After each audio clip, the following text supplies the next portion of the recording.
Oxente, minha gente, tudo bem com vocês? Manuel Pereira aqui, canal Sertão Ciências, seu canal de divulgação científica aqui no Nordeste, diretamente da cidade de Paulo Afonso, na Bahia. Bom, gente, hoje estou muito feliz porque eu vou entrevistar aqui Jorge Alberto Kielfeld e também Jefferson Arenson, que são do canal Fronteiras da Ciência, que é um dos primeiros, se não pioneiro, da divulgação científica aqui no Brasil, via rádio e em seguida via podcast. Quero aqui fazer um agradecimento muito especial à professora Carolina Brito, que intermediou essa conversa, não pôde participar, mas foi fundamental para que ocorresse esta entrevista, beleza? Então vamos lá curtir essa entrevista.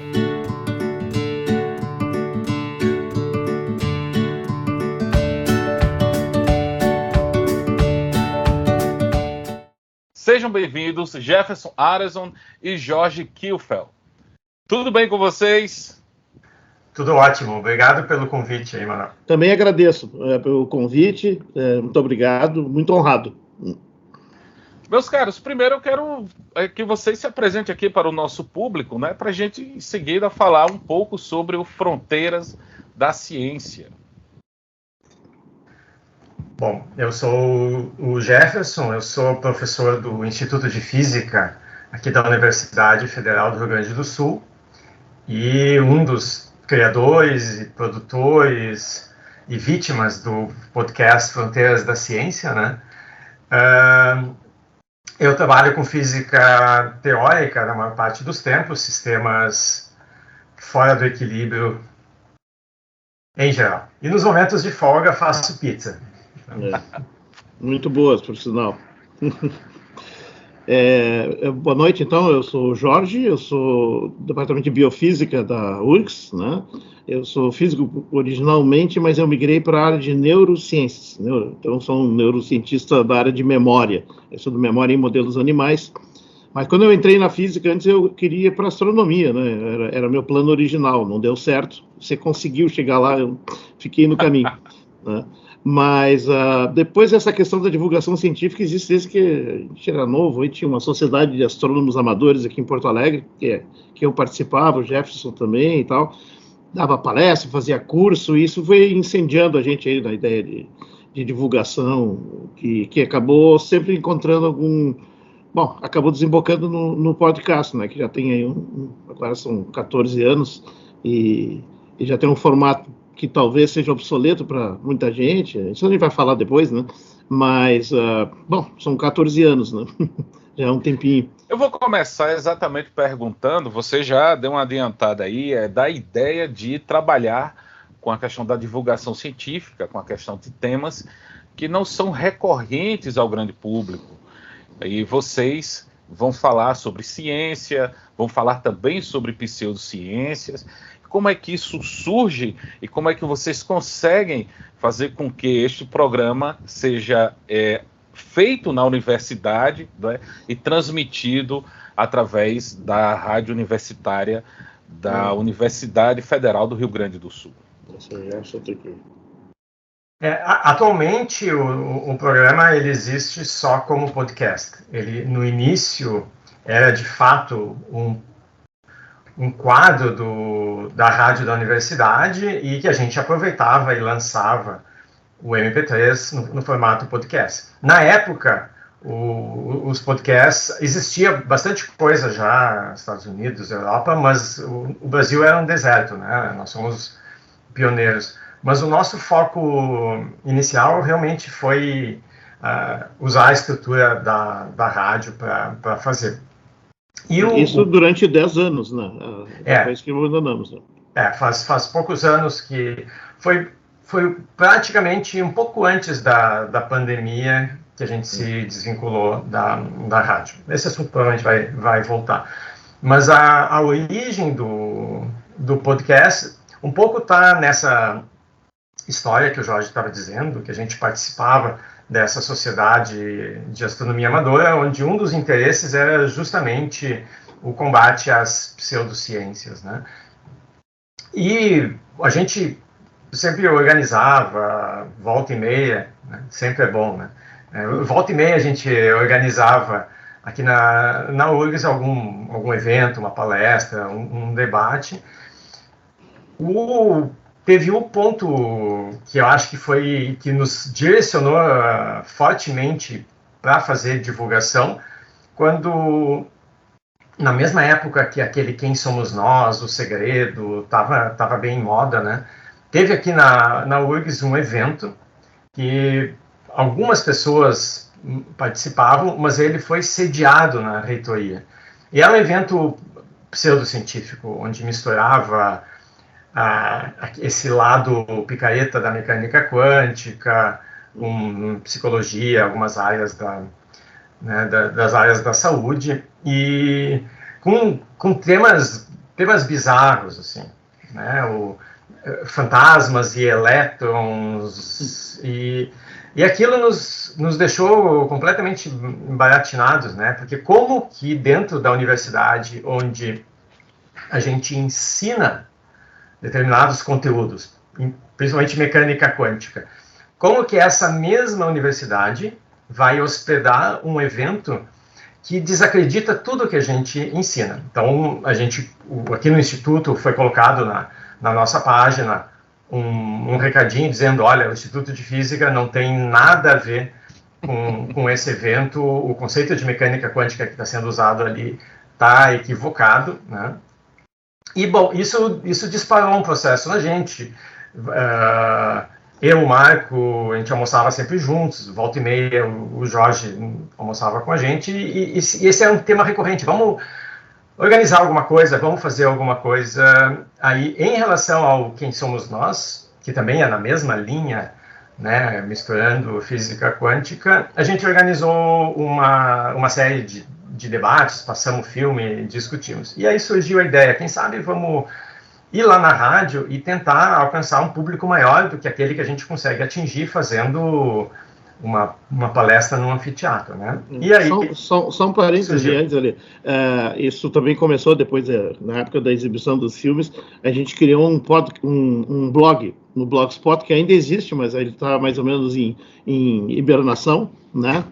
Que agora parece que a tecnologia vai finalmente conseguir fazer, mas nós já somos pioneiros nisso também, nós hibernamos o nosso blog, né? E que é o Coletivo Ácido Cético. É o nome Ácido Cético. O Jefferson pode explicar por que esse nome, né? Porque tem o ácido acético, né? Mas que daí é aquele que acredita em tudo, né? Nós somos ácidos e somos céticos. Como é que é? O objetivo é dissolver as bases crédulas. Isso, se tu usar o ácido cético para aplicar nas bases crédulas, né? E para neutralizar as bases crédulas. Esse é o lema. Mas essa é uma tecnologia, né? Os blogs, infelizmente, morreram, né? Os podcasts não, né? O Jorge chegou a sugerir que fosse uma mídia antiga, mas não, né? Os podcasts, eles estão mais fortes do que nunca. Esse é o momento do podcast, justamente pela facilidade, a portabilidade, né? E inclusive a facilidade de produção atualmente, que é muito mais simples do que vídeo. Então, exatamente, vocês são pioneiros praticamente nessa questão do podcast. Na verdade, do podcast científico, né? Porque é o primeiro, vocês são o primeiro que eu vou escutar em 2015, inclusive falando sobre o filme Interestelar, e achei interessante, e a partir dali comecei a acompanhar os programas da Fronteiras da Ciência, e depois eu fui procurar e não achei, inclusive, né? E o Brasil vai ter esse boom de podcasts exatamente depois de 2018, tanto que hoje você vê grandes canais, grandes emissoras também sempre vinculando a questão do podcast, seja na política, seja na ciência ou para a ciência, seja em qualquer área, não é? Se tornou muito popular mesmo. Ainda bem, porque antes difícil ter acesso a programas, porque eles ficavam gravados, mas o acesso não era para todos, como hoje democraticamente nós temos. Logo, na primeira temporada de vocês já abordam lá em 2010, olha só, temas como O Homem Foi à Lua, inclusive o primeiro programa é Ciência e Pseudociência, né? Que foi ao ar no dia 7 de julho de 2010. Junho, perdão, de 2010. E na primeira temporada vocês falam sobre a questão se o homem foi à Lua, misticismo quântico, mulheres na ciência, como eu falei, e temas, negacionismo, e temas que vão ficar cada vez mais fortes com o passar do tempo, infelizmente. Então, como é que vocês veem essa relação do que vocês falavam e na força que esse negacionismo tomou com o passar dos anos? É engraçado, né? Porque alguns temas a gente tratou naquela época até como uma coisa divertida, né? Vamos falar aqui sobre Terra plana. Triângulo, né? das Bermudas. Triângulo das Bermudas, mas era um momento... e isso era um momento onde existiam essas pseudociências, mas eram nichos reduzidos. Elas não tinham ainda sido amplificadas pelas diversas redes sociais. Elas não existiam ainda, né? Não, elas existiam, elas tinham um público, mas esse público era uma base assim mais ou menos constante, né? Não permeava tudo como permeia agora. O terraplanismo agora é super aceito, né? Explodiu. Então, alguns temas lá no início a gente tem um enfoque para aquele contexto. Talvez hoje, se a gente fosse refazer alguns desses episódios, os argumentos teriam que ser bem mais elaborados, justamente porque a gente vai ter que convencer alguém. Naquele momento era mais ou menos, olha, existiam pessoas que acreditavam que a Terra fosse plana, né? Olhem que engraçado isso. Então, nem tinha tanto essa preocupação de dar um argumento muito elaborado. Hoje a gente já teria que se preocupar muito mais com isso, né? Era só explicar e divulgar, era mais simples nesse sentido. Mas a gente já botou as pseudociências desde o início, porque isso também era uma vocação lá desde o tempo da SARG, a Sociedade Astronômica. A gente pegou gosto de meter pau em ufólogo, em astrólogo, não é? E falar de paranormalidade, todas as coisas que tem, que são temas fascinantes, todo mundo gosta. Mas a gente também embarca em criticar algumas que, por contrário, têm uma aceitação, inclusive uma institucionalização enorme e preocupante, como a homeopatia, né? Ou a medicina alternativa, que estão no SUS, né? Mas a homeopatia até não me preocupa tanto, porque é só água mesmo, mas a medicina alternativa, com imposição das mãos e tal, é nível pulseira quântica, né? Um negócio... Não, agora existem coisas muito mais perigosas que naquele momento não existiam, né? Por exemplo, constelações familiares, que está permeando medicina e, inclusive, a justiça. Isso tem consequências gravíssimas. Então, ainda bem que não somos só nós a fazer divulgação científica, né? Ainda bem que existe gente hoje fazendo isso de forma semi e, às vezes, completamente profissional. Existe gente vivendo hoje da divulgação científica. Para nós sempre foi um hobby, desde o início.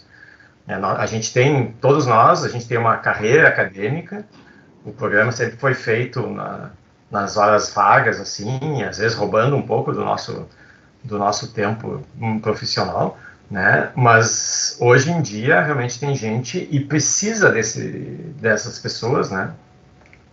Que fazem isso com dedicação exclusiva, justamente porque tem essas pseudociências que são perigosas, né? Terraplanismo não tem um perigo imediato, além de criar uma estrutura mental nas pessoas e isso levar elas acreditarem em outras coisas, né?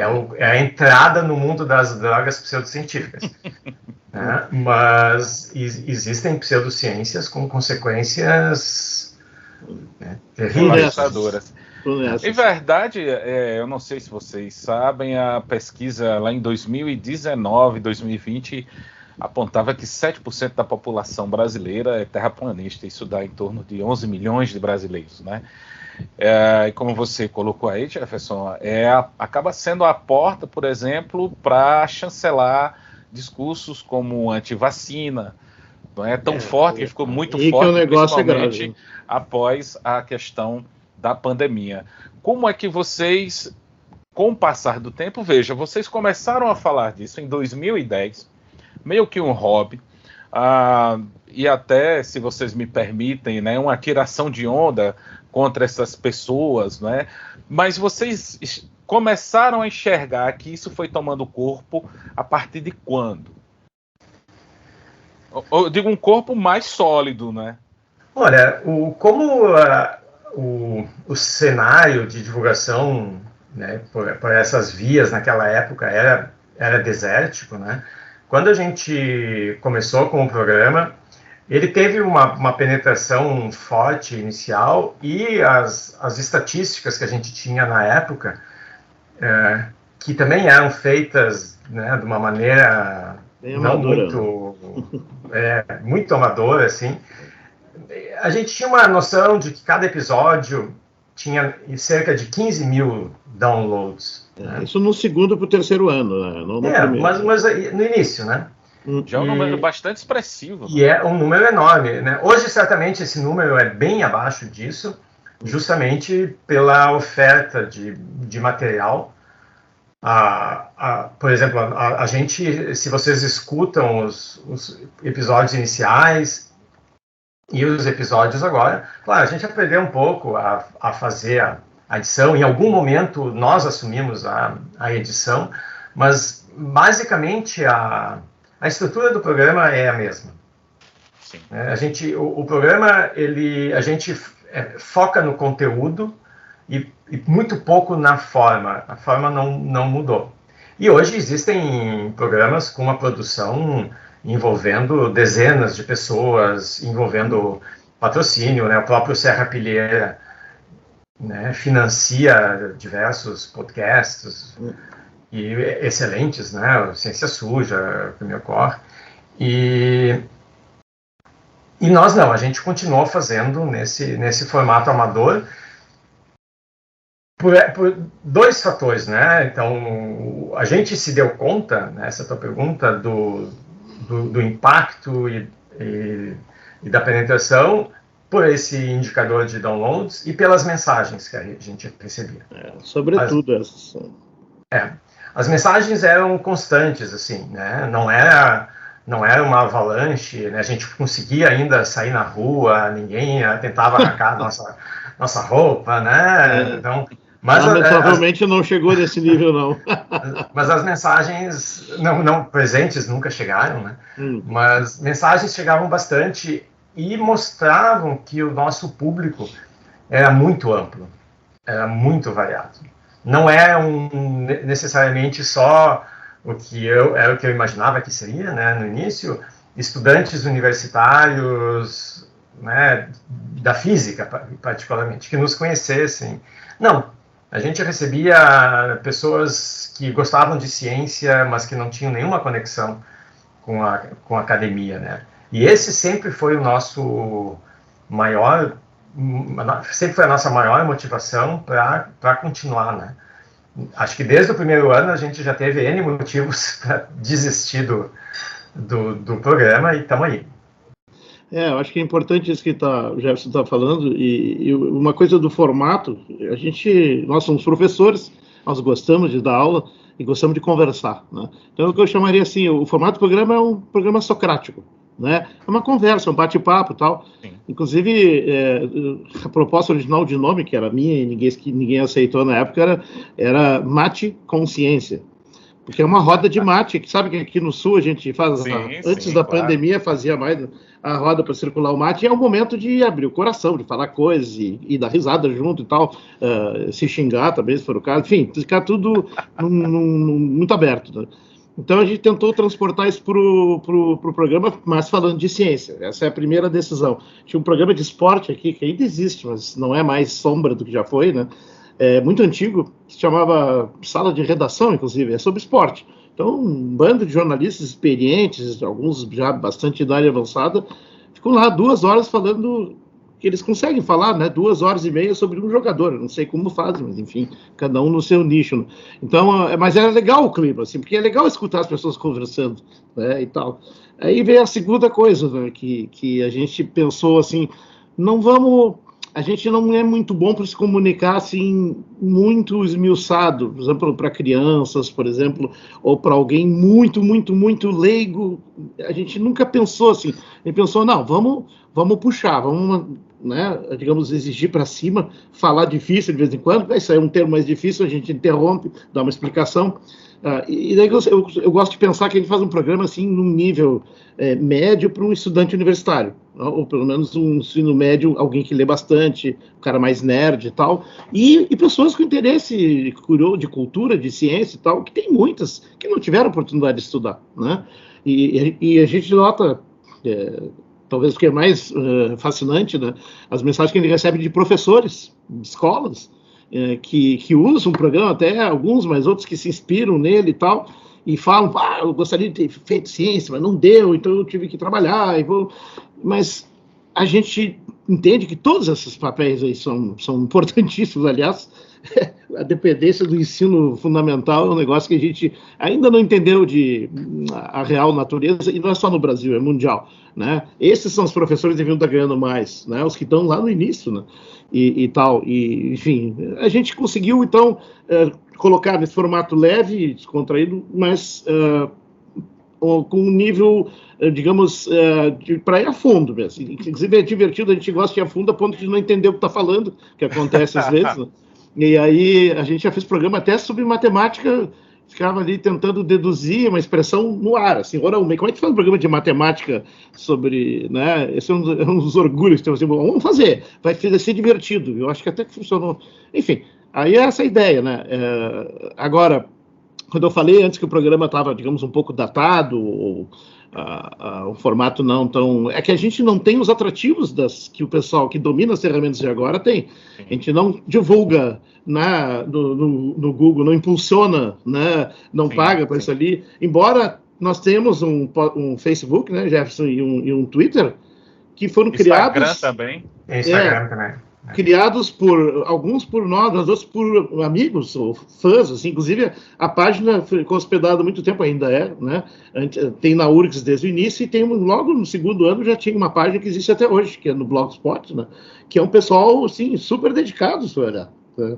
E acho que eles deram uma divulgação grande também. A gente tem muito pouca presença na mídia, né?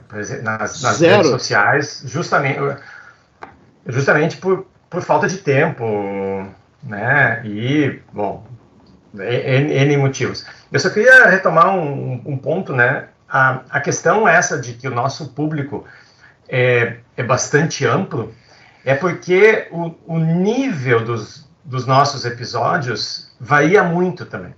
Sim. Porque a gente tem uma diversidade muito grande de tópicos que vão desde, como o Jorge disse, matemática, até história, né? A gente tem um episódio onde o nosso entrevistado era o Antônio, que é o proprietário de um bar dentro da universidade, que assumiu o bar durante a ditadura. Então a gente fez um episódio sobre a ditadura militar e o nosso entrevistado era o dono do bar da universidade, né? Então é um assunto não técnico, de interesse universal. Então a gente tem episódios que provavelmente a gente perde muita gente porque são episódios mais técnicos, porque são assuntos que a gente domina mais e consegue aprofundar um pouco a discussão. A gente se perde um pouco às vezes, né, e não se dá conta de que está usando um jargão, uma linguagem, e aí, nesses episódios a gente perde gente. Mas felizmente tem outros episódios onde a gente não entende do assunto o suficiente.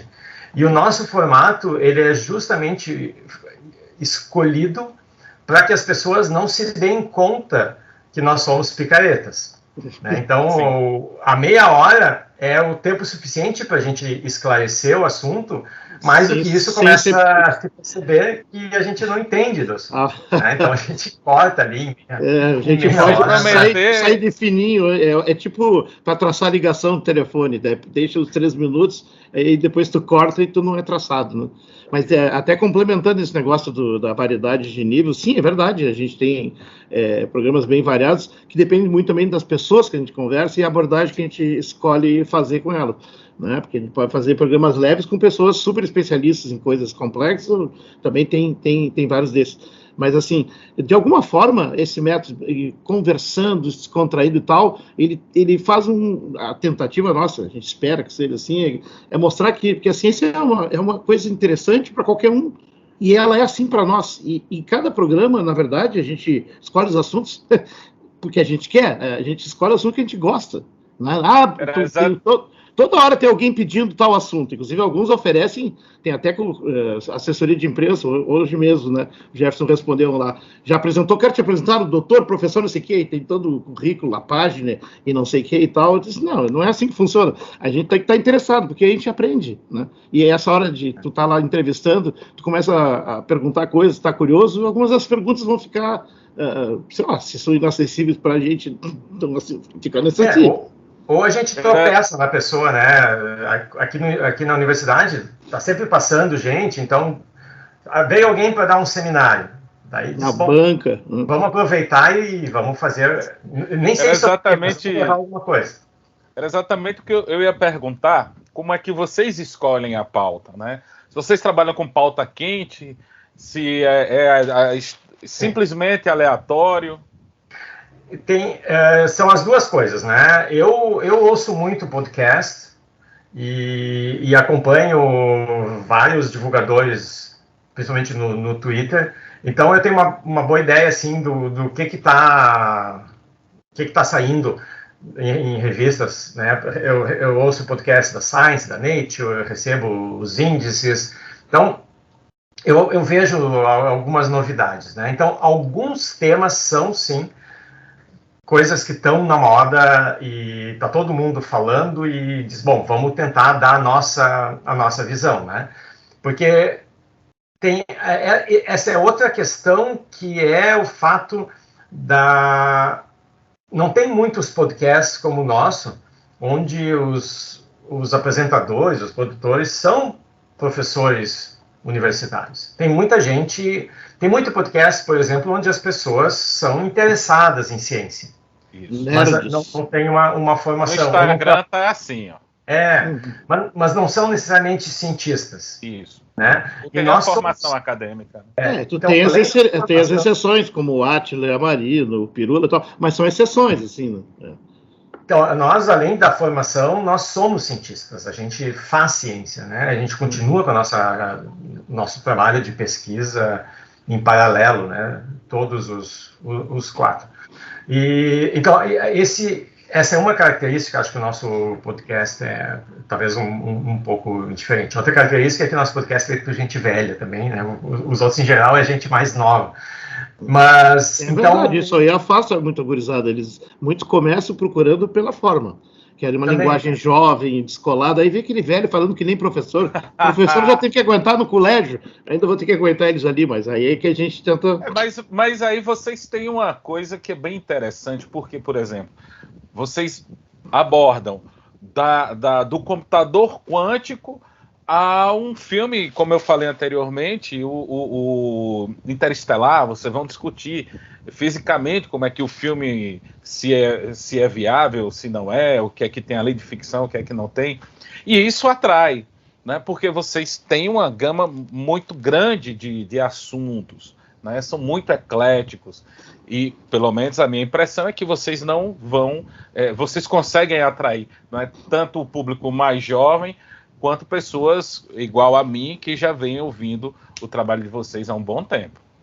Mas é o que o Jorge disse antes, né? Então, isso é o complemento da tua pergunta anterior, né? Para como que a gente escolhe as pautas dos programas. O Jorge mencionou, basicamente aqueles assuntos que nos interessam. Então, a gente se interessa por um monte de coisa, não necessariamente os assuntos com os quais a gente trabalha. Então, o Jorge faz neuro, eu faço física, mas os dois gostam de Hitchcock. Então a gente tem um episódio sobre Hitchcock, porque teve um festival de um conhecido meu que era especialista em Hitchcock e disse, bom, vamos aproveitar. Então é isso, a gente tropeça nas pessoas que entendem muito de algum assunto. Esse assunto, né, a gente, como tu disse, a gente é bem eclético, assim, tem um monte de coisa que a gente gosta. E nada melhor do que aproveitar e ter um especialista à nossa disposição para a gente poder fazer todas as perguntas que a gente sempre quis fazer. Por exemplo, dinossauros, né? Quem não ama dinossauros, né? E nós também amamos, e por sinal temos vários colegas aí que manja tudo aí de dinossauro, inclusive descobriram algumas espécies mais antigas, né? Que estão aqui no Rio Grande do Sul e tal. Então, esses assuntos, eles estão ali. Tu falou 2 vezes no episódio do Interestelar. Aquele episódio tem outra particularidade, aquilo é gravado ao vivo. Era uma palestra que a gente foi fazer a convite lá na FURG, em Rio Grande, né, Jeff? E aí tinha um público razoável, assim, uma garotada, alguns colegas mais antigos lá e tal. E a gente, claro, estávamos todos apaixonadíssimos pelo filme na época. E ainda saiu o livro, né, do cara que acabou assessorando ali a construção e tal. E tudo isso foi antes de conseguir visualizar, né, fazer aquela imagem do buraco negro e tal. Isso. Quer dizer, foi muito legal essa sequência e, digamos, a gente surfou um pouco nela. E a oportunidade de falar de vários assuntos, né, relacionados. Agora, o Gerson falou aqui que a gente se interessa por vários assuntos aí, pelo menos no meu caso, né. Curiosamente, eu prefiro falar de assuntos que não são da minha área do que são da área. Eu fiz poucos programas de neurociência, em parte porque eu tenho o risco do cara se exceder ali, porque tu tá dentro do negócio, né? Mas também, não sei, para aquela coisa de que vamos atrás do que a gente gosta, vamos aprender o que a gente não sabe e tal, né? E isso aí é o melhor. A gente tá ali para se divertir, né? Então, só que é uma diversão que dá um certo trabalho, essa parte de edição ali é pesada. Eu, inclusive, como editor, tenho falhado bastante, eu feito poucos programas. O Jefferson é o que mais carrega a bandeira aí, recentemente. Inclusive, a gente baixou a frequência de semanal, né, para quinzenal e esse ano para mensal. Né? Então, enfim, é o que está dando para fazer, porque 2 pessoas do grupo estão afastadas, né? E aí a gente... Desses 14 anos, né, de 2010 até agora, são 14 temporadas, na verdade, né? Uhum. No caso, como é a equipe, como é que vocês... É vocês mesmos que fazem a edição, os cortes, a abertura? No início não era, né? No início a gente tinha um bolsista e eu passava ele fazia uma limpeza e depois eu passava para ele os pontos de corte. Isso aqui pode tirar, isso aqui também. E em algum momento a gente se deu conta que... E ele também ele acabou fazendo o TCC dele sobre o programa, né? E depois foi fazer mestrado. Ele não tinha mais tempo, né? Ele acabou se desligando e a gente assumiu, então, a edição. Então, a gente faz toda a produção, desde a escolha do tema, o contato com os convidados, a elaboração da pauta, ou não, né? Tem muitos episódios que são absolutamente improvisados. A gente, né, todos nós, às vezes, a gente chega na gravação sabendo o nome da pessoa, o assunto e a nossa bagagem, assim, e vai. Já cheguei sem saber o nome, às vezes, também. Mas aí tu descobre tudo ali, né? Qual é o problema? Daí uma conversa. Pergunta, claro. Né? Só que ninguém vai adivinhar quem foi. Então, atualmente, a gente tem um bolsista de extensão que nos ajuda, principalmente com a parte de divulgação nas redes. E tem a gente está tendo ajuda também de um outro projeto do Instituto de Física, que é o Divulga Física, que eles preparam algumas imagens de divulgação. Né? Então, tem os cartõezinhos, esses cards com dados sobre cada episódio, que tem uma ex-aluna minha que prepara, manda e a gente divulga. Mas isso, então, é uma ajuda só na questão de divulgação dos episódios. Toda a produção, desde a concepção até a finalização da edição, escolha da imagem, a própria manutenção da página, a manutenção do arquivo RSS, que desde o início até hoje é manual. A gente, né, eu atualizo ele toda vez que sai um episódio, eu vou ali e preencho os campos. Então, tudo isso somos nós. Então, justamente, né, porque agora estamos só eu e o Jorge, a gente teve que baixar a frequência, né, que antes era hebdomadária, sempre quis usar essa palavra, né? Semanal, chique, né? Semanal, E agora é mensal. E a gente está fazendo um grande esforço, né, para manter o programa, certamente até chegar aos 500 episódios, que tá perto. Depois a gente renegocia, rediscute. Faltam 8. Desses quase 500 episódios, qual desses episódios foi o que mais causou alvoroço entre os ouvintes? Essa pergunta é muito fácil de responder. O episódio que certamente causou mais impacto é o episódio sobre a hermenêutica da física quântica, que a gente fez. Então, vai dar spoiler, mas aí não dá, né? Não, nós vamos ter que dar spoiler. Então, esse programa foi muito difícil de gravar. Muito. Porque a gente explodia em risadas. Esse foi o nosso episódio de 1º de abril. Então, é um episódio falso, né? Onde a gente convidou um outro amigo nosso, a gente pode dizer, um amigo de infância, né? O Carlos Miralha, que é filósofo. E a gente começou a falar barbaridades desde o início. Né? Então, as pessoas misturadas com certa elegância, assim, nada muito bandeira. Episódio de 1º de abril, né? As pessoas nos escreviam dizendo, olha, eu já estava com uma mensagem escrita reclamando de vocês, e aí eu me dei conta da data. Sensacional, muito bom, melhor episódio até hoje. Uma eu pegadinha. considero os nossos melhores episódios também. Mas vários não terminaram de ouvir, desligaram e ficaram decepcionadíssimos. Ah, não, os caras ficaram loucos, nunca mais vou ouvir e tal. Alguns escreveram depois para dizer isso. É óbvio que a gente fez um segundo episódio na semana seguinte, né, fazendo o making of, né, a explicação do negócio, mas a gente riu muito ali. Inclusive, dá para ouvir o episódio, não sei se tu te lembra dele. Né? Não, inclusive, quem ouviu realmente até o final, porque no final a gente coloca a cortina e depois da cortina eu coloquei as gargalhadas. Então, assim, quem chegou naquele ponto e ainda não tinha se dado conta, se deu conta. A gente não podia deixar fácil, né? Mas, assim, respondendo a tua pergunta de um outro jeito, esse é um que a gente tem muito carinho por esse episódio, né? Que também é irrepetível, né? Porque agora já queimou a ideia, não tem como fazer 2 vezes. Mas é só pensar o que aconteceu nos poucos últimos anos, né? Esse recrudescimento do anti-cientificismo, do anti-intelectualismo, né? O anti-academicismo, essa coisa de um racionalismo atroz, assim, que foi difundida e explodiu com ajuda, infelizmente, né? Facilitado pela tecnologia, mas explorando vulnerabilidades que tiveram lá. Não é novidade, só que agora numa escala meio inesperada e grande, né? Então, os nossos programas sobre história, né, e economia, por exemplo, foram os que receberam mais porrada, né, nesse período aqui. Por exemplo, o diretor da rádio reclamando que recebeu um e-mail de alguém dizendo como a gente se mete a falar aí, dizer que ditadura não existiu, que mentira, que não sei o quê, sem referências, claro. E também no caso, eu fiz um programa com uma colega economista lá e trouxe uma visão macroeconômica desenvolvimentista. Nossa, o pessoal caiu de pau, não sei o quê, onde é que já se viu?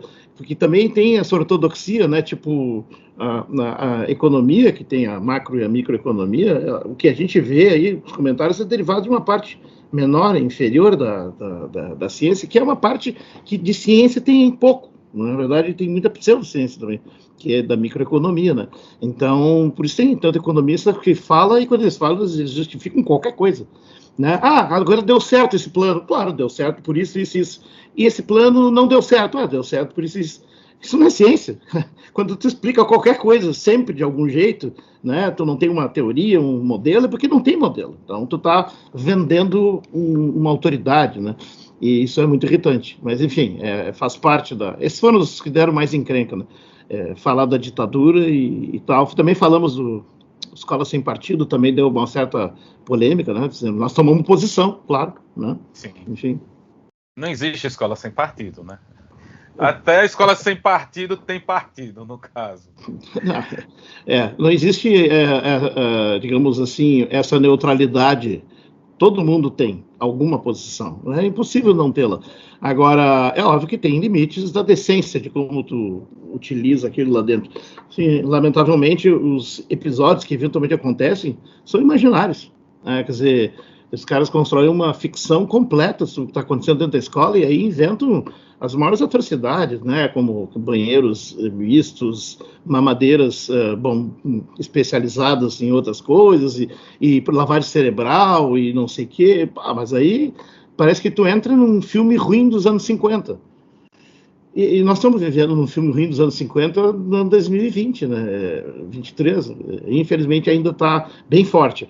E eu, pessoalmente, não tenho ideia de como é que a gente sai disso, né? É um esforço multinivelar, que vai precisar muita gente, não é só divulgação científica, tem que fazer muito mais, tem que fazer divulgação cultural, tem que fazer as pessoas apreciar de novo a cultura, tem que fazer as pessoas apreciar de novo o ato de dialogar, para que as diferenças não se... Né? As pessoas se odiam, têm um ódio, se odeiam, né? E já parte para o conflito, e isso é perfeito para quem quer manter as pessoas isoladas, né? E nessas ilhas aí, essas bolhas, né, que as redes favorecem, né, elas não causam, mas elas potenciam, e inclusive porque é chocante, né? A quantidade de mentiras que tu pode jogar para esses grupos e tal, eles passam vivendo uma realidade imaginária mesmo. Aliás, um Brasil paralelo, tem até uma empresa super bem financiada aqui em Porto Alegre, né, que tem os vídeos e filmes mais bem feitos, mas também eles ganham um aporte de milhões aí de vários. Eles realmente são os maiores compradores de tempo no YouTube. Nossa. 3 empresários jovens de menos de 30 anos. Como é que eles conseguem? Obviamente, isso existe uma instrumentação. Mas as pessoas estão vivendo um Brasil paralelo, infelizmente. Isso é uma loucura. Né? E por isso que o nosso objetivo principal é menos a divulgação das conquistas e dos fatos da ciência e mais do método que levou os cientistas a atingirem. Então, para nós é muito mais importante mostrar os benefícios e as consequências do uso do pensamento crítico, do pensamento racional, do bom senso organizado, né? Porque ciência é basicamente bom senso com organização e método, né? E, claro, isso tudo ilustrado, decorado com coisas sensacionais que a ciência vai descobrindo e nos mostrando. Mas só isso dá uma falsa sensação de que, bom, existem essas pessoas que são inteligentíssimas, que são superdotadas, que são capazes de entender essas coisas e de fazer essas descobertas, mas não. A ciência é feita por pessoas normais, né, que queimam a sua comida, que botam sal de menos, que gostam de ver filme, que gostam de dançar, que peidam, que fazem tudo que as pessoas normais... que fazem gente tudo como que as a pessoas... gente, né? Gente como a gente. Então, mostrar que a ciência é uma profissão como as outras, que é muito divertido de fazer, que ela muda constantemente. Então, embora a gente fique ali sentado, eu, físico teórico, meu trabalho é ficar sentado na minha mesa, né, lendo umas coisas, parece sempre a mesma coisa, mas nunca é igual.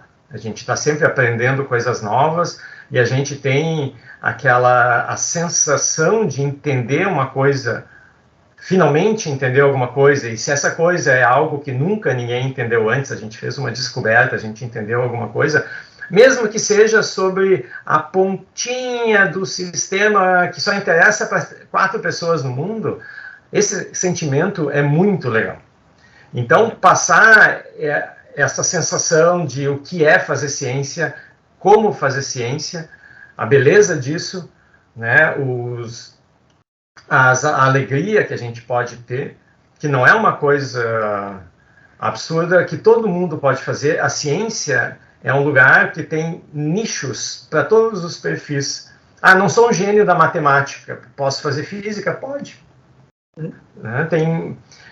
Tem áreas, por exemplo, que tu precisa muita computação, né? Ou áreas que tu precisa de uma certa habilidade manual para montar um equipamento, ou simplesmente uma grande intuição já ajuda. A ciência hoje ela é feita em equipes, em grupos. Mesmo uma pessoa trabalhando sozinha, ela está fazendo um trabalho em cima de resultados de muitas outras pessoas. As descobertas não são feitas no vácuo. Então, a ciência ela é um sistema autolimpante que vai construindo sobre si mesma em cima do trabalho dos outros. Então, tem lugar para todo mundo, lugar para todos os perfis. Então, isso é uma das coisas que a gente quer passar. Que fazer ciência é legal, todo mundo pode fazer.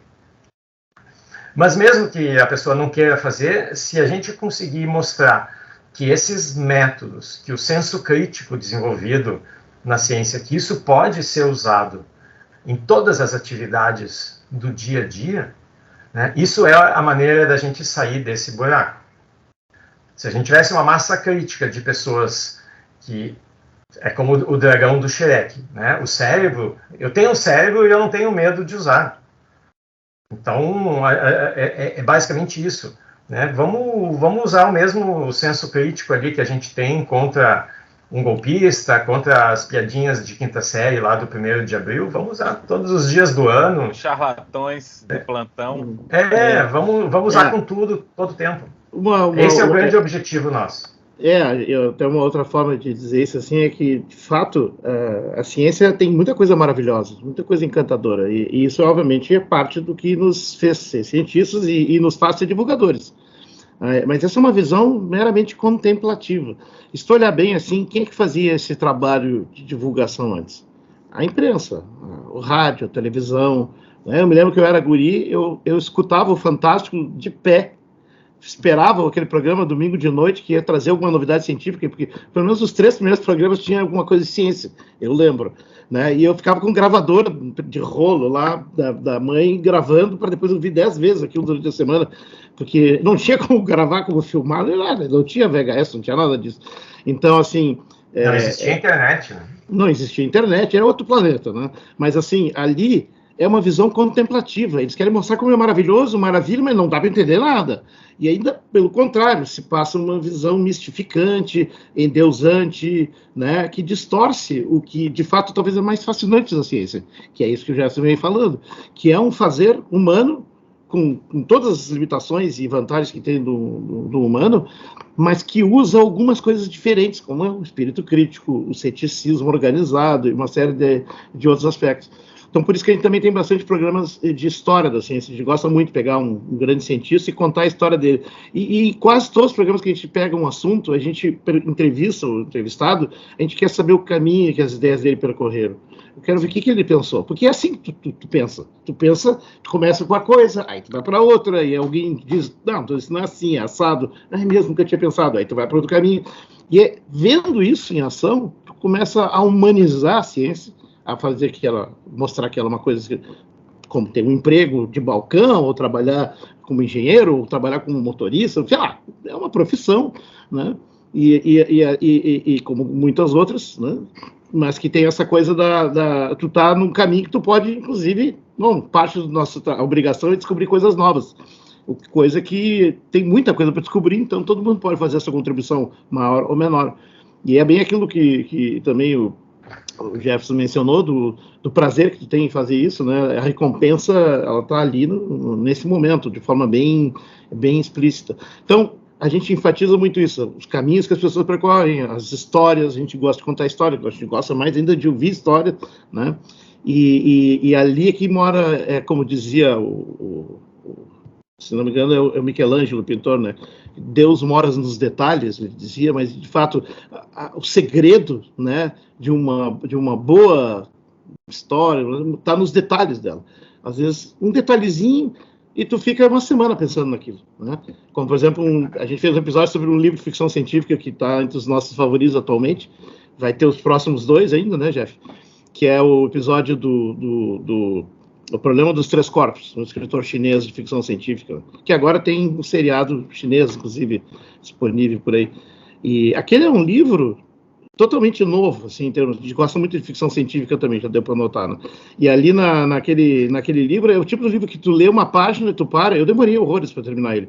Eu comecei a ler umas 4 vezes e levei 1 ano, mais ou menos, para ler ele. Por quê? Porque tu lê um negócio lá, aí tu te atira na cama e fica olhando pro teto, pensando, bah, puxa, e tu fica saboreando uma página durante dias, quer dizer, de tantas ideias novas e bacanas que tem ali. A ciência também é assim, só que, claro, tu tem que aprender a separar o joio do trigo.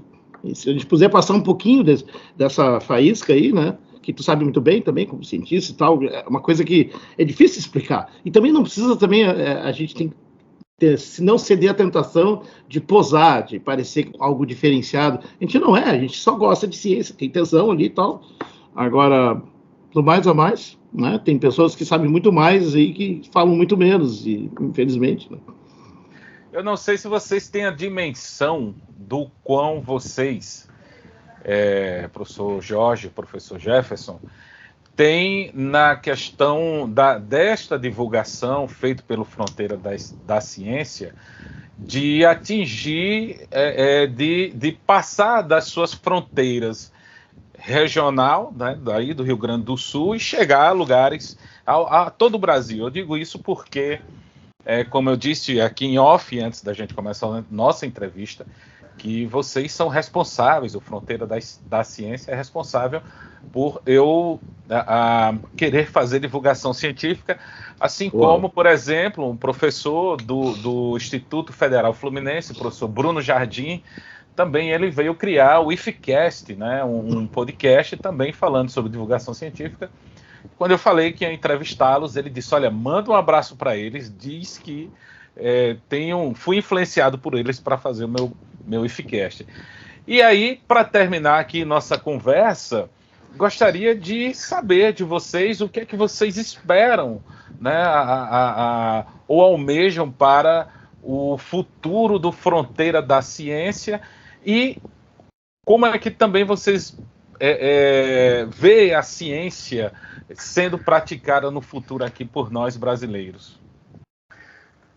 Bom, eu acho que o Fronteira, se desaparecesse hoje, ele já cumpriu o papel que foi, né? Como tu disse, e a gente fica super contente, né, de ouvir esses depoimentos assim. Ele já cumpriu o seu papel de nuclear.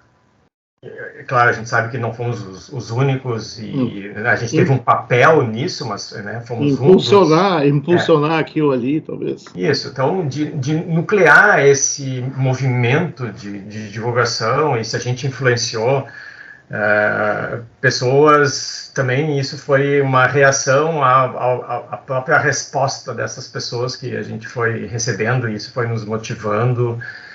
E eu espero que a divulgação no país seja um movimento que não desapareça, né? Divulgação, a gente precisa, essa conexão, essa ponte entre o trabalho feito na universidade e a sociedade. A gente está num momento onde nunca fez tanta falta. A gente está num momento onde a própria existência da universidade pública e gratuita vem sendo questionada, baseada em teorias conspiracionistas e totalmente fora da realidade, criadas por pessoas que não frequentaram as universidades. E que tem raiva da universidade. E que tem, talvez por causa disso, tem esse ressentimento, essa raiva. Essa então, é uma componente do anti-intelectualismo, que é uma exatamente. Coisa que caracteriza regimes autoritários, mas é uma onda que vai e vem. Infelizmente, tem vindo muito. Então, a existência da divulgação não é só levar entretenimento para as pessoas, tem essa componente, mas é uma questão crucial e eu acho fundamental para o futuro da ciência do país, que cada vez mais os acadêmicos, os cientistas, as pessoas que fazem ciência, claro que nem todo mundo precisa fazer isso, mas a gente precisa que uma boa parcela dessas comunidades se comuniquem com a sociedade. É a sociedade que, com seus impostos, que nos financia, e ela precisa entender que o retorno dado pela ciência é uma coisa que paga em ordens de grandeza o investimento que é feito. Não existe nenhum país civilizado no mundo, nenhum país desenvolvido tecnologicamente que não invista uma boa parte do seu PIB em ciência. E isso não é porque eles são bonzinhos e acham bonito fazer ciência. Não, é porque justamente se sabe o retorno que isso traz para a sociedade. Fazer a sociedade entender isso é uma das funções do cientista do futuro. Então eu espero que a ciência vá um pouco por esse caminho de incorporar a divulgação, que foi algo que, né, há poucas décadas era demonizado dentro da academia. Espero que se entenda o seu papel e que se faça. A gente fez o último programa do ano passado, foi um extrato de uma mesa que a gente organizou numa oficina do programa de pós-graduação lá de neurociências, sobre divulgação. A ideia era assim, poxa, tem tantos formatos, com gente de diferentes idades e diferentes tiragens. Eu tentei juntar tudo que tinha para cada um fazer um pequeno relato dos seus formatos. E isso para encorajar que o formato não importa tanto quanto o conteúdo. O importante é que ele esteja lá e que mais gente faça. E a gente nota isso. Os estudantes na pós-graduação, eles ficam muito ansiosos, nós queremos fazer algo.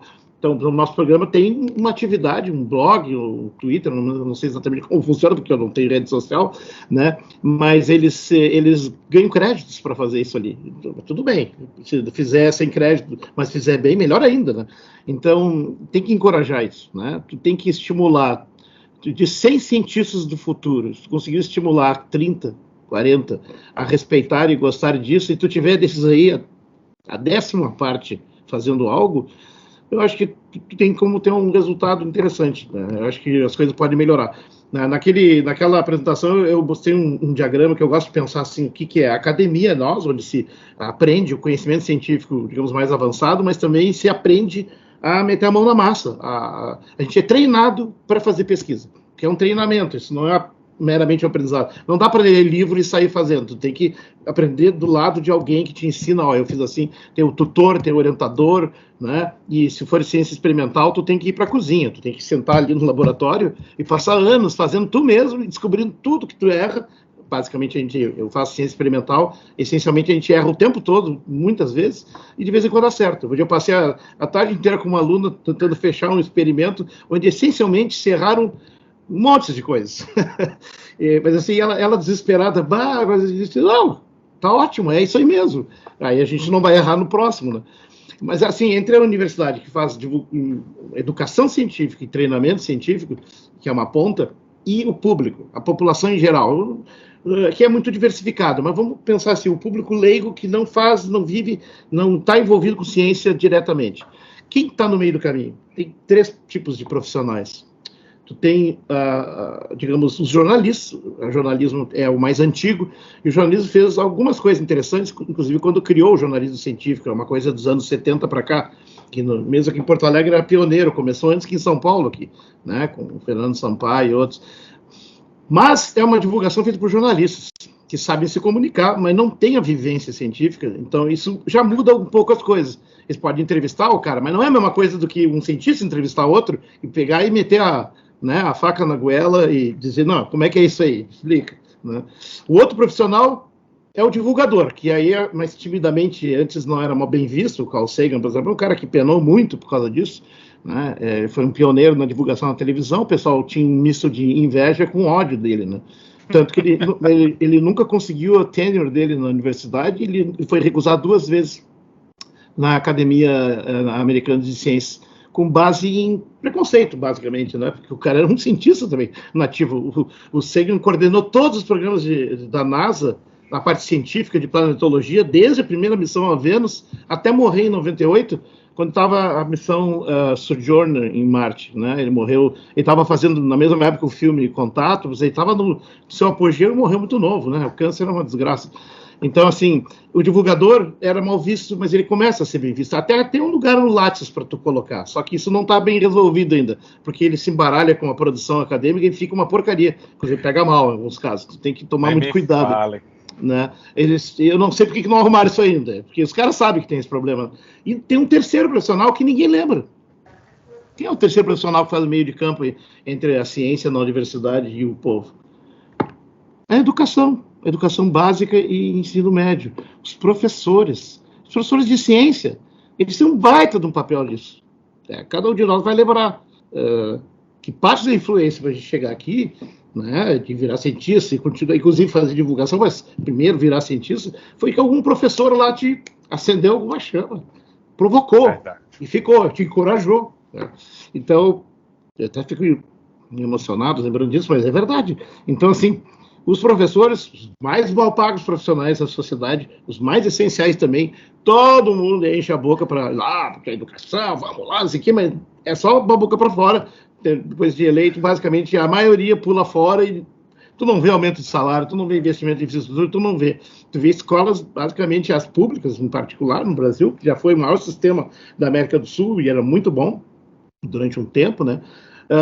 Tá abandonados, assim, e as escolas privadas estão, por outro lado, colonizadas por mitos de tecnofix, de tecnobaboseiras pedagógicas e tal, basicamente viraram clientes de plataformas e truques e coisas que também não resolvem o problema deles, mas dão uma grana preta para as grandes empresas que fazem isso. Então, esses três profissionais, na verdade, eles fazem coisas diferentes, mas todo mundo está falando de ciência, né? Então, falar para a ciência para as crianças, se tiver bons divulgadores que conseguem contagiar professores que fazem isso, tu consegue ter mais ciência para crianças e eles vão crescer e lá adiante vão ser cidadãos melhores no sentido de uma alfabetização científica, né? Se o jornalista não só conversa, mas cria o espaço para poder falar, né, esse meio de campo, ótimo. Um dos problemas que a gente tinha no início do programa, né, a gente lançou, até a tua primeira pergunta, eu esqueci de responder, né, foi que tinha oposição dentro da rádio ao nosso programa. E a oposição era basicamente, vocês não sabem jornalistas, vocês não sabem se comunicar, vocês são péssimos. Então vocês têm que ter um jornalista. Alguém para dar um murro no fígado. Né? Aí a gente pegou um estudante de jornalismo, como o Jéssica falou, que inclusive ele coordenava as entrevistas, fazia as perguntas, que a gente aprovava ele, mas ele fazia do jeito dele lá, profissionalmente, ele é um profissional, né? Já estava quase formado, e depois ele editava a parte técnica. E, bom, o Jefferson contou que a gente fez esse experimento durante um tempo. Esse experimento não durou 5 programas. E praticamente no sexto já tínhamos que assumir, onde tu descobre que não é a mesma coisa. Né? Por mais boa vontade e interesse, fascínio, o cara é um guri muito bom, mas é diferente um cientista fazer a pergunta, né? Ainda mais se tem alguma experiência e tal. E a gente resolveu embarcar nessa de que não vai ser jornalista no nosso programa, se não gostar, manda a gente embora. Porque também os caras que falam naquele programa que eu falei que era inspiração para nós, o Sala de Redação, nem todos eram jornalistas. E, aliás, a maioria eram jornalistas numa época que não precisava de diploma para ser jornalista. Então, são jornalistas honorários. Então, tem uma coisa corporativa que fecha muito. Né? E, assim, a gente gosta de conversar, o nosso modo é socrático, isso não é jornalístico. E, aliás, temos muito orgulho que não seja. Então, isso é uma coisa que eu queria enfatizar. Né? E a última, um pouco mais para terminar mesmo, porque senão eu me estendo muito, né? Sabe como é que é? Eu me entusiasmo. Quando tu fala do método socrático, dessas coisas do diálogo, de conversar, a conversa são trocas, né? Tu negocia conceitos, tu negocia limites, né? Eu vou te dizer que eu detesto o nome que o nosso programa tem, desde o início, é péssimo. Foi imposto pela rádio. Foi imposto, que a gente queria, eu queria mate com ciência, meus colegas estavam na novidade, dúvida. Viu? A bomba.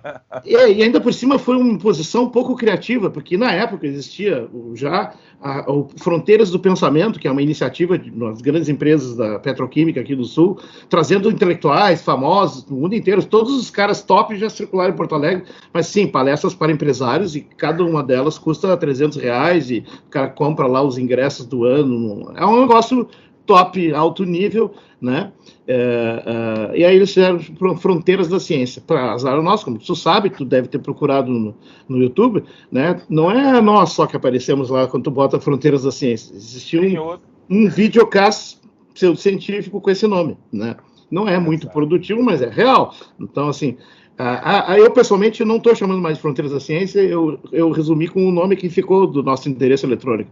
Nós somos um front da ciência, né? Eu prefiro pensar assim, mas ainda não fechamos um acordo em pensar assim. Não é mais Fronteiras da Ciência, é front da ciência, porque é um front mesmo. A gente está numa trincheira lutando, não é só pela sobrevivência da universidade, que claramente é uma vítima direta, se tu considerar as questões ambientais e outras todas, né, inclusive da guerra, do uso das tecnologias, a sobrevivência da humanidade, nada menos. Então, estamos todos interessados nisso. Eu tenho filhos, o Jefferson tem filhos, a gente quer um mundo razoável para eles e não um monte de bomba atômica estourando. Né? E a melhor forma de fazer isso é conversando, né, fazendo os diálogos e tal. Tem um psicólogo que tem um nome impossível de pronunciar, Mihaly Csikszentmihalyi, não sei o quê, ele é húngaro ou coisa assim, é húngaro. E ele faz parte de um movimento dentro da psicologia que é pouco conhecido e é mal visto e confundido com autoajuda, mas não tem nada a ver com autoajuda, que é chamada psicologia positiva, né? Em vez de fazer o que a maioria da psicologia faz, é tratar os transtornos e distúrbios e abordar a doença, né? A psicologia positiva tenta estabelecer o que é a saúde, o que é uma saúde mental, o que é uma pessoa feliz, o que é a felicidade, né? O Mihaly tem uma ideia genial. Ele criou um gráfico lá mostrando os 8 estados possíveis para uma mente, que vai desde o tédio, a indiferença, ou o medo, o pânico e tal, mas chega num outro extremo, que é o positivo, quando tu realmente, se tu consegue, naquelas situações, em algum momento da tua vida, exercer o máximo dos conhecimentos que tu tem, inclusive tu aprendeu coisas para poder usar e aí tu usa melhor, né? E ao mesmo tempo o desafio de mexer naquele assunto é grande, tu entra num estado mental que ele chama de fluxo. Aliás, esse é o nome do livro, Flow, né? Tem em português, não traduziram todo o livro, esqueceram do título, Flow, é o fluxo. Então, quando a gente está numa conversa assim, viajando, que nem a gente adora fazer, a gente tenta fazer isso no programa, ou preservar algo disso na edição, a gente entra num momento que começa todo mundo a viajar junto, né? É ali, é esse lugar que a gente quer chegar. E o fluxo, o flow, né, como diz o cara lá, não é uma coisa de cientista. Todas as pessoas fazem isso. Quando tu tá com amigos, conversando, quando tu tá lembrando coisas da infância com parentes e outros, quando tu tá conversando no telefone com um amigo que tá longe, né?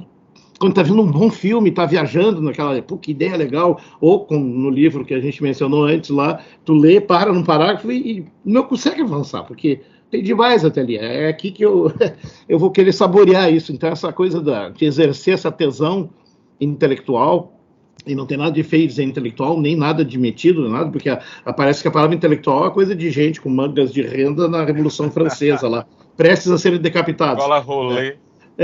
Sim, não, a intelectual é qualquer coisa que use o cérebro, e basicamente muitas pessoas são intelectuais. E tem intelectuais inauditos, entre pessoas analfabetas ou semi-alfabetizadas, né? Ou outros que tu não consideraria um intelectual, mas tu vai dizer que o Ayrton Krenak não é um intelectual?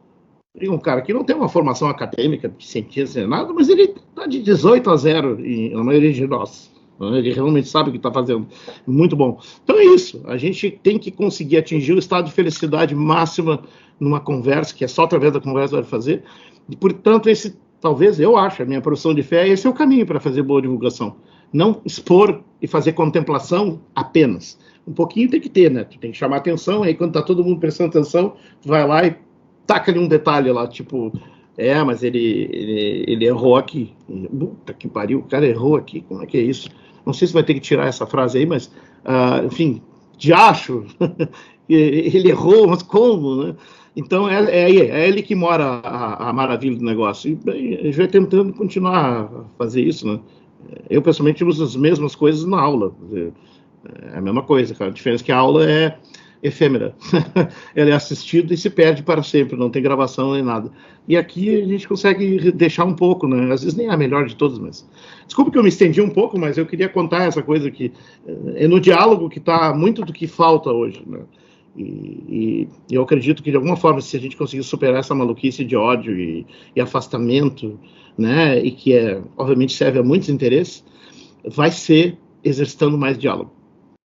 É como diria o poeta, né? Eles passarão e nós passarinho, né? Vamos aí insistindo, persistindo na divulgação científica, e como você falou, professor Jorge, você colocou que faz algo para os seus descendentes, para os seus filhos, né? Assim como eu penso também falar um pouco de ciência para minha filha, para os meus futuros netos, quem sabe, e também para as minhas sobrinhas, para os meus alunos, para os filhos dos meus alunos, como diz o Carl Sagan, né, ser uma vela, né, do conhecimento nessa escuridão que a qual passamos recentemente, que de certa forma ainda está aí.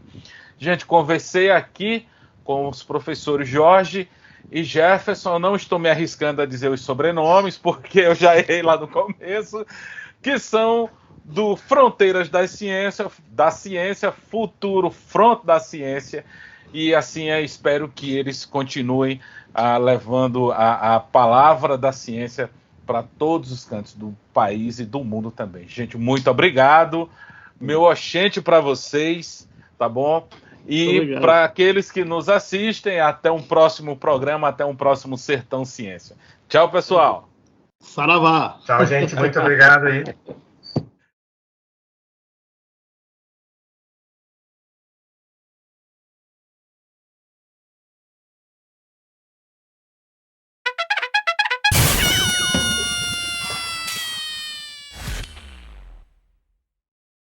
Sejam bem-vindos, Jorge Arezon e... Perdão. Disse a vocês que eu estava nervoso, né? Sejam bem-vindos, Jorge... Sejam bem-vindos, Jefferson Arezon e Jorge Kielfeld. Tudo bem com vocês? Quero aqui fazer um agradecimento muito especial à professora Carolina Brito, que intermediou essa conversa. Não pôde participar, mas foi fundamental para que ocorresse esta entrevista.